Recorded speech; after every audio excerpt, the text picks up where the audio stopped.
Olá, meus amigos, alunos, advogados e profissionais do direito. Bem-vindos a mais uma aula. Hoje quero falar sobre a sociedade simples, sociedades uniprofissionais. Sou Felipe Tostes. Desde já, peço que se tenha gostado das aulas, se inscreva no canal, deixe seu like e compartilhe aí com seus amigos. Bom, a regra no artigo 966, parágrafo único do Código Civil, vale também para as chamadas sociedades uniprofissionais, ou seja, sociedades constituídas por profissionais intelectuais, cujo objeto social é justamente a exploração de suas profissões. Por exemplo, uma sociedade formada por médicos para prestação de serviços médicos, uma sociedade formada por professores para prestação de serviços de ensino, uma sociedade formada por engenheiros para prestação de serviços de engenharia e etc. Aliás, é quanto ao exercício de atividade intelectual em sociedade que a regra do artigo 996, parágrafo único do Código Civil, suscita mais dificuldades e de ordem prática. Já se disse que o empresário, aquele que exerce atividade econômica organizada, pode ser uma pessoa física, empresário individual, ou uma pessoa jurídica, sociedade empresária. Obviamente, a atuação das sociedades empresárias no mercado hoje é muito mais relevante do que a atuação dos empresários individuais.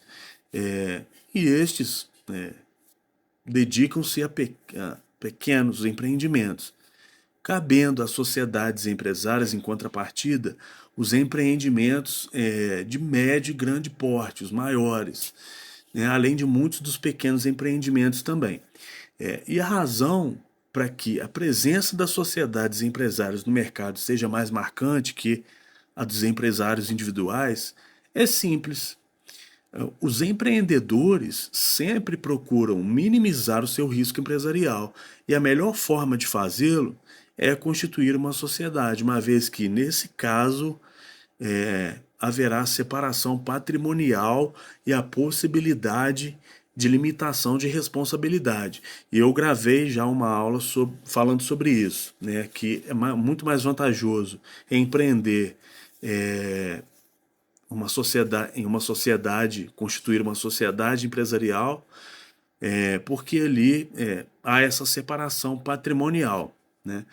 Não se confunde o patrimônio pessoal com o patrimônio que foi usado para integralizar ali a sociedade, ok? Então procure aí no canal, que está bem interessante.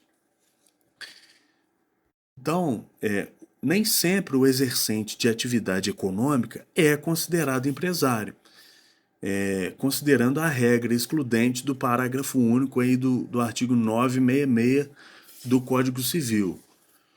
Isso nos leva à conclusão de que também nem sempre uma sociedade será empresária. Haja vista a possibilidade de se constituírem sociedades cujo objeto social seja a exploração da atividade intelectual dos seus sócios. Essas sociedades, antes chamadas aí de sociedades civis, são denominadas pelo atual Código Civil de sociedade simples. Então, o Código Civil estabelece, em seu artigo 982, que, entre aspas, aí, salvo as exceções expressas, considera-se empresária a sociedade que tem por objeto o exercício de atividade própria de empresário sujeito a registro. Artigo 967. E simples, as demais. Isso nos mostra o quê? Que o que define uma sociedade como empresária, o simples, é o seu objeto social.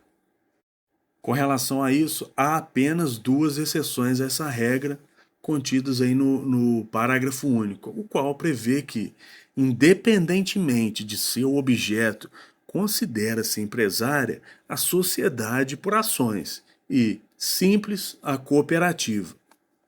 Então, diante do exposto, resta claro que as chamadas sociedades uniprofissionais sociedades formadas por profissionais intelectuais cujo objeto social é a exploração da respectiva profissão intelectual dos seus sócios são, em regra, sociedades simples, uma vez que nelas faltará, não raro, o requisito da organização dos fatores de produção, da mesma forma que ocorre com os profissionais intelectuais que exercem individualmente suas atividades.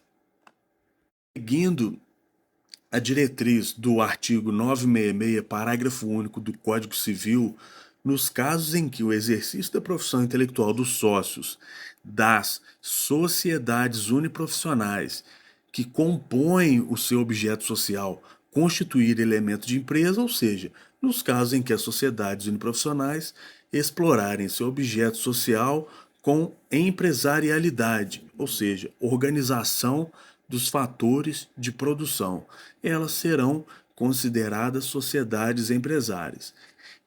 Sintetizando, é o requisito da organização dos fatores de produção que caracteriza a presença do chamado elemento de empresa no exercício de profissão intelectual e que, consequentemente, faz com que o profissional intelectual receba a qualificação jurídica de empresário.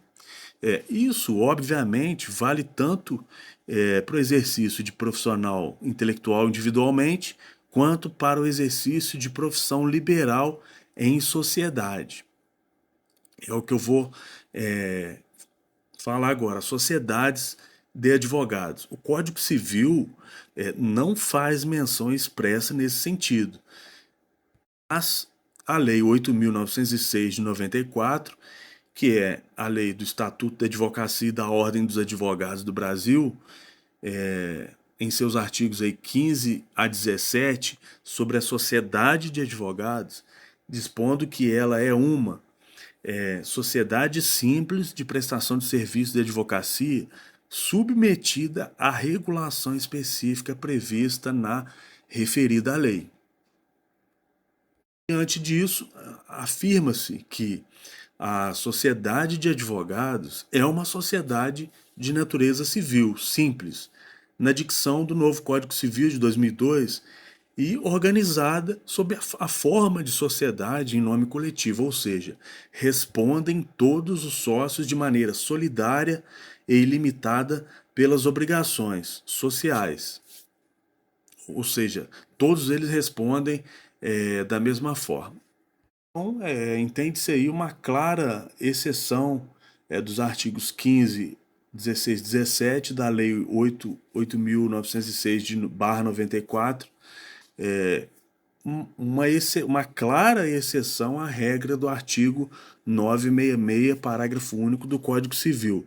Finalmente, cumpre destacar que a Lei 13.247, de 12 de janeiro de 2016, alterou os artigos 15 a 17 da Lei do Estatuto da Advocacia 8.906 de 94, permitindo expressamente a constituição de sociedade unipessoal de advocacia, isto é, uma sociedade de advogados com apenas um sócio,